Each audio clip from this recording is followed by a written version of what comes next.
Joining us for this year's Manufacturing Day. Manufacturing Day is a day when manufacturers across the United States get to showcase our love of manufacturing and show our communities a little bit about what we do every day.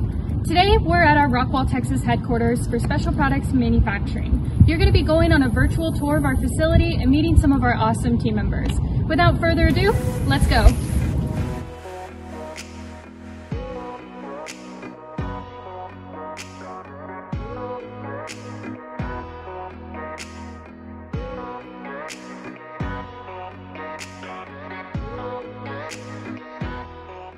Hello and welcome to engineering. My name is Bo Carroll. I've been with Special Products for a little over 13 years. I first got into manufacturing right out of high school because I wanted to make things with my hands. Since then, I've kind of moved into engineering. I'm currently the engineering manager here at SPM. What I like most about manufacturing is the challenges. We get to work with some really cool softwares. We get to see some really cool designs. We get to work on some really cool projects like the one we see here. This part is part of a 5G antenna for your cell phones. As you can see, this is SolidWorks 3D modeling software. We can explode the part. We can select parts we want to edit. You can see this is a sheet metal part. We can unfold this part right here in SolidWorks. Gives us our flat pattern. And then we can move over to FabriWin. This is one of our 2D softwares that writes code to the machines that we cut these parts out on. I can actually import this part directly out of SolidWorks straight into FabriWin. I can create my sheet layouts for my machines. Make a nice grid here.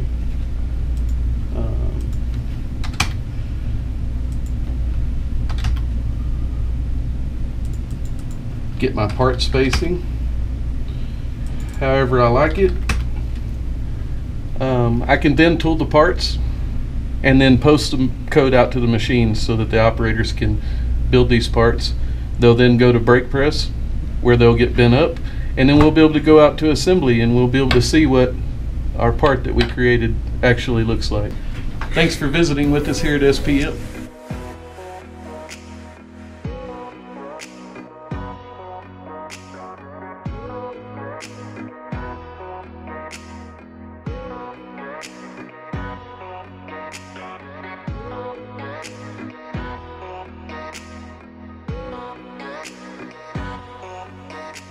Welcome to the punch department. My name is Jason, and I'm going to show you a little bit about what we do over here. First, I'd like to kind of give some of my background in manufacturing. I started out in manufacturing ever since I was a kid. I've been around this place for a while. Started in the shipping area, did some hardware, and eventually made it over to the punches where we are today. And so we just kind of like to go over what we do over in the punch area. This is the beginning operation and step of the manufacturing process in this building. The material comes in from our outside supplier. We get it here inside and we start to punch and laser cut parts for our customers. And so whenever I say punch, I'm talking about one of these things. This is the tooling used to load into this big old machine in order to make your holes and your rectangles and your squares and your crazy forms and hinges and stuff like that. So what we do is get a punch, and as you can see, that's a round, and it's going to punch a circle into the part. And it mates up with the die, and the material is going to go through and it'll hit, and then you'll get your parts out. And so this step of the process is very important. Like I said, it is the first phase of the manufacturing process. As soon as we get the parts off of these machines, they go further down into the operation. You can have a bin put to them, have some hardware added to it, whatever the case may be. But this is a very important step into the process, and it's got to be right here or it won't be right there. So that's what we do.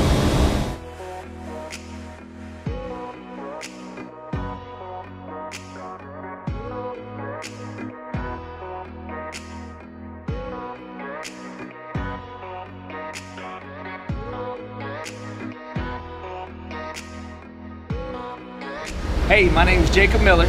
Today we're in the press brake department of Special Products and Manufacturing.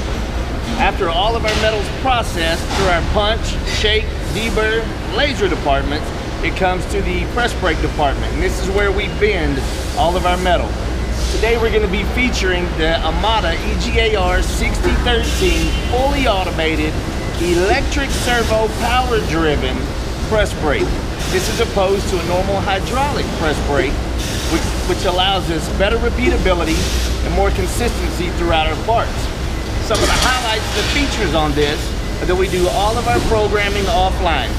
We program it in the planning and programming department, so that when it comes to the production floor, the operator simply scans a barcode and the program loads to the machine. The operator will then follow the part through the machine to make sure that we have all of our specs in specification, all of our tolerances, all of our bends and our angles and our dimensions to the blueprint. Once the operator does that, he lets it go. It goes on its own, fully automated, runs 24 hours a day. We have 2 operators that we do on first shift and second shift as well.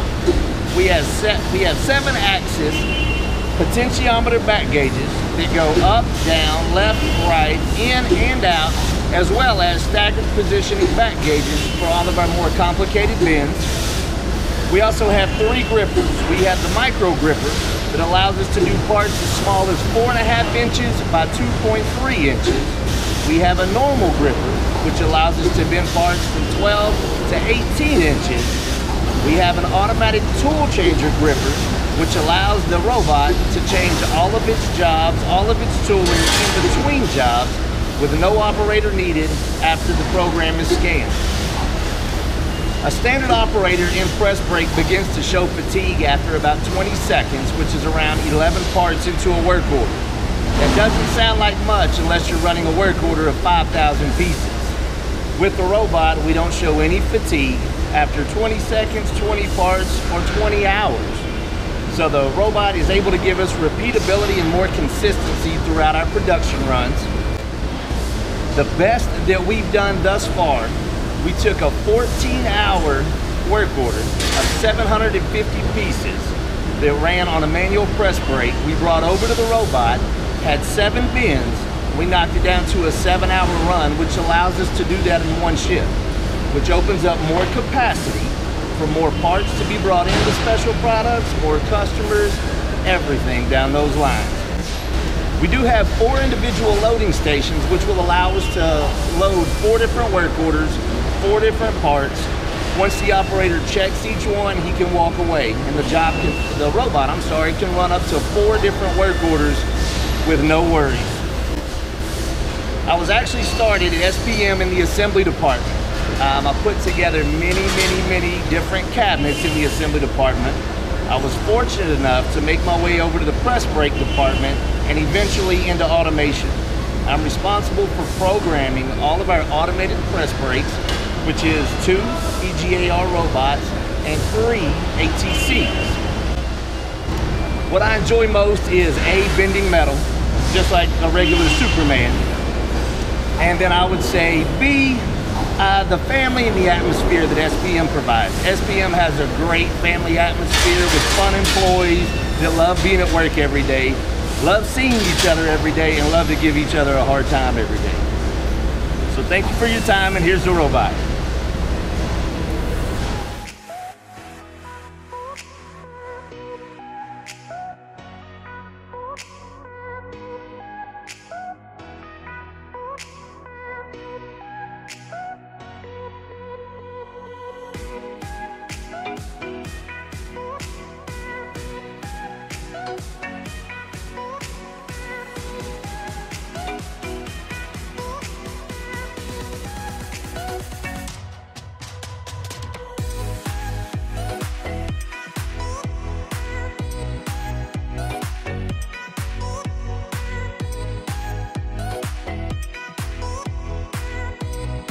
Alrighty, welcome to the Special Products and Manufacturing Quality Department. I'm going to walk you through today what kind of equipment we work with, what we do on a daily basis, and walk you through the ropes of what we do. So to start to work on, basically whenever we first produce a part, it comes out of material. The second thing that happens is it gets loaded onto one of our machines and we'll laser cut it, punch it, or laser cut combo punch out a part to look like this. Now we design this part on the computer in the flat, and then we send it to our machines to manufacture. Now when we draw it on the computer, we make it perfect. Now what we want to do is we want to make sure that our product is as close to as perfect as it is on the computer once it comes off the machines.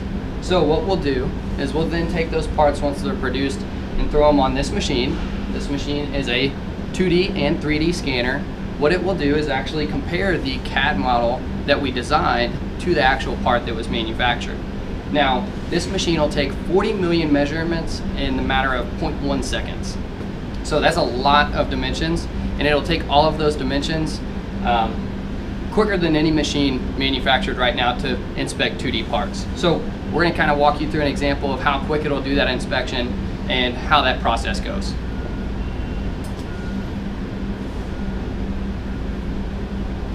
So to start off, what we'll do is we'll come over to our computer, we'll load the software, and then from there what we'll do is we'll select the CAD file that we're going to inspect.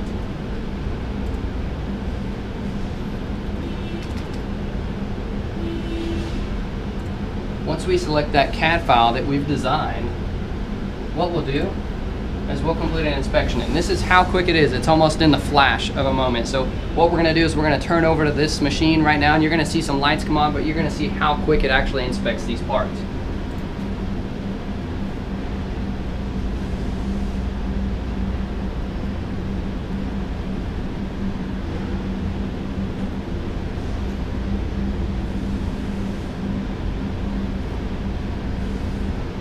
Now what you can see on the computer screen, this is actually an example of what is on the table, exactly number 1, 2, 3, 4, and 5, and that is comparing it to the CAD. What we can actually see right above it is that all of the dimensions, the parts on all of the parts, the dimensions check good. You can see that we had 0 failed dimensions, and we actually checked a total of 200 dimensions on that part, individually per part. So we had a total of 15,753 measurements on that part, and every single one of them passed.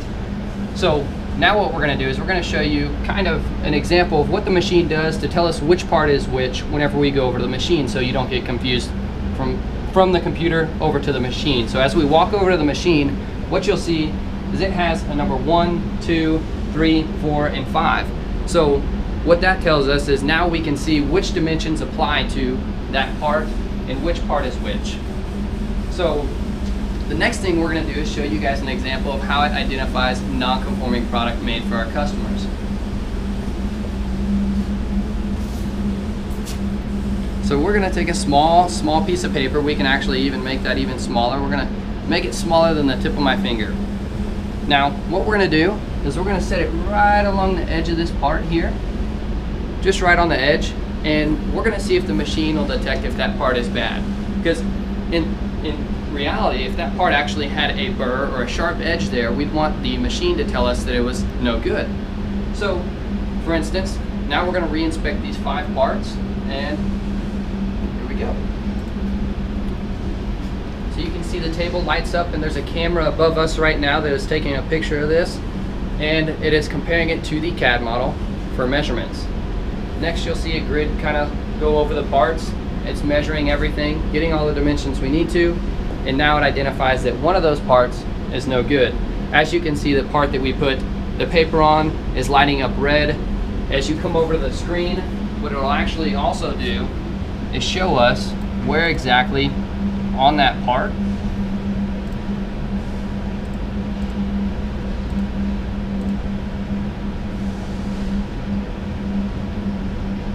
we had that tape sticking off.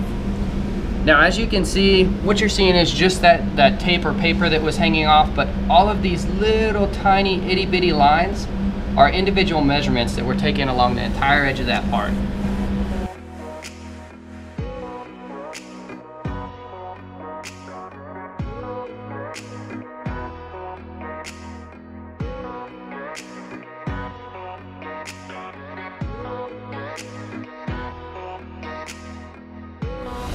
My name is Jeremy Goodgen. I run the robot and program it. It's a robotic welder.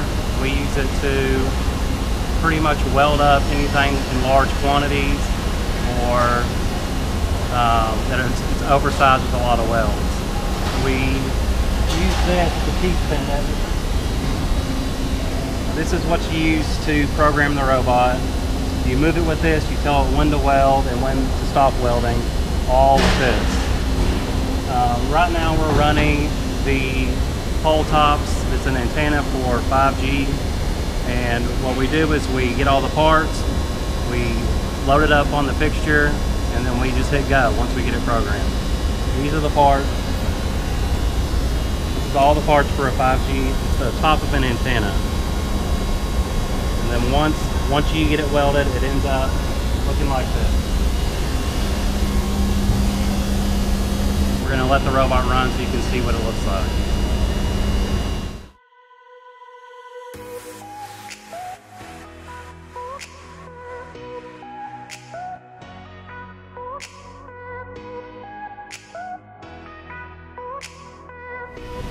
Thank you for visiting the Weld department.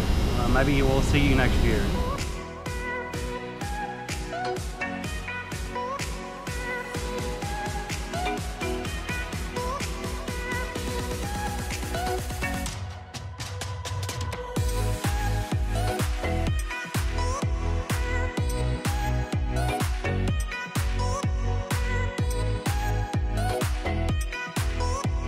Hello, welcome to SPM. My name is Joe Carrillo. I'm the supervisor here.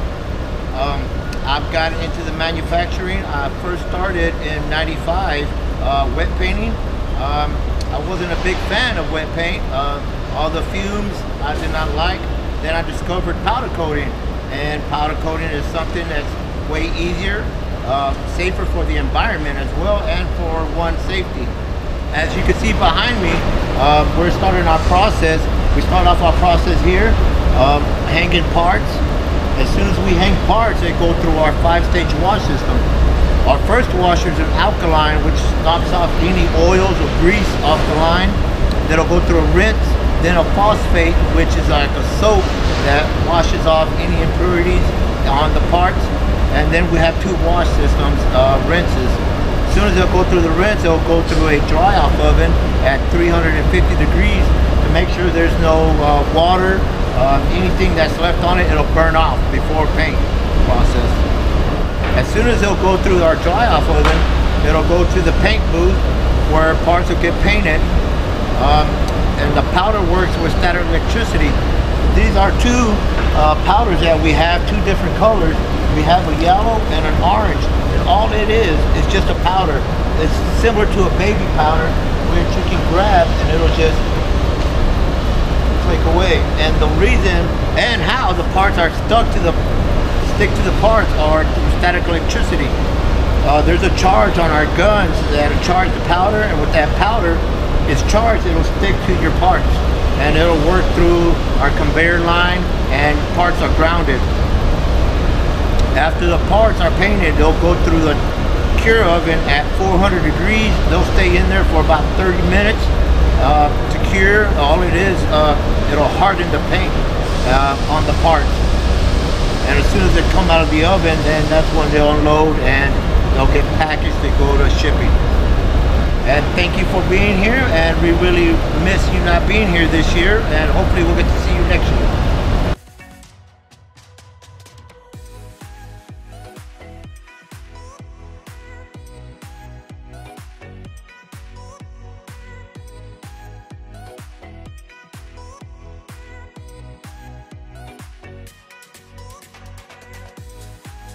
Thank you for joining us for this year's Manufacturing Day. We're really excited to have you. If you want to learn more about special products and manufacturing, check us out at spmfg.com. We also offer internships and apprenticeships to high school and college students. If that's something you're interested in, go to spmfg.com/internships. If you want to learn more about the manufacturing industry and what's going on in the world of manufacturing, you can go to creatorswanted.org, themanufacturinginstitute.org, or NAM.org. These are all fantastic resources. We really appreciate having you here this year, and we hope to see you in person for next year's event. Thank you.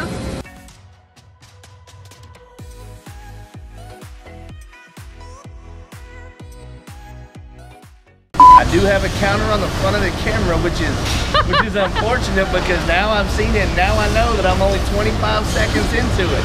That's okay, we got 30 more seconds to talk. Hello, welcome to SPM. My name is Joe Carrillo, and I'm the supervisor here at SPM. Stop! Yay! One more for the blooper reel. No, I said it twice. Hi, Armando.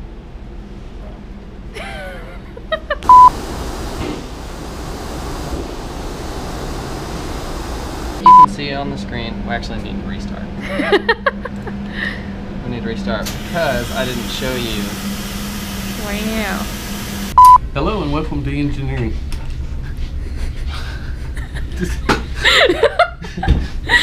No blooper reels, okay? Oh, I'm making a blooper reel. I already promised Jacob. Oh, well.